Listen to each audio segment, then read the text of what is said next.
Amidst an ongoing national political firestorm over NFL players kneeling in protest during the national anthem, the timing is serendipitous for the release of a comprehensive new Muhammad Ali biography. The book, Ali: A Life, hits stores this month. It strips back the facade of Ali, the beloved boxer, to shed light also on Ali, the Nation of Islam member and Vietnam War objector. Muhammad Ali and political protestalist political leanings have been forgotten by many over time. The edges to his reputation have smoothed. I think people forget how despised he was, says biographer Jonathan E.I.G. He was the most hated man in America in the 1960s. And because he became this beloved figure later when he got older and he slowed down, especially when he became sick, we all wanted to just put our arms around him. We forget how angry he was and how angry he made Americans who thought that he was out of line. Many Americans today feel that NFL players kneeling during the anthem are out of line.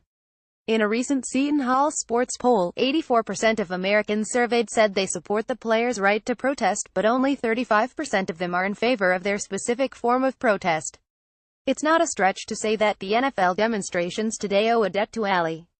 He was the godfather for this kind of movement, says EIG. We're seeing it now, and it's more obvious, but for a long time, African Americans in general, and African American athletes in particular, were expected to just go along, and perform, and not say anything. You had to follow these rules for white America to accept you. Ali said, "Screw that, I'm doing what I want," and that changed everything. Ig's book is a towering achievement. After countless books have been written on the boxer, his still manages to unveil new discoveries, surprises, and juicy anecdotes. It is a comprehensive, diligently reported, fast-moving read that will likely be taken as the definitive Ali biography. EIG sat down for a short bonus episode of our Sportsbook podcast on the business of football. You can listen on iTunes here or scroll to the bottom of this post. Muhammad Ali and Martin Luther King in 1967 at a rally in Louisville, condemning the Vietnam War.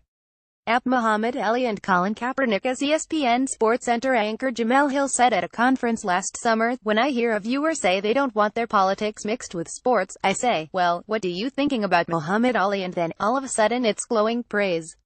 And I'm like, well, the reason why you're saying that is because you know he turned out to be right." You might wonder if the same could happen to Colin Kaepernick, who has been virulently criticized by much of the country, including President Donald Trump.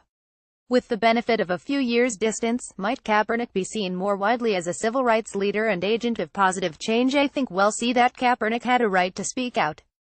The key for Ali was that he went on fighting, won the heavyweight championship 2 more times. Kaepernick, who isn't currently signed to a team, may never get the same chance to prove himself again in his sport. Daniel Roberts is the sports business writer at Yahoo Finance.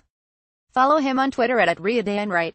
Find more Sportsbook videos here, and check out the Sportsbook podcast.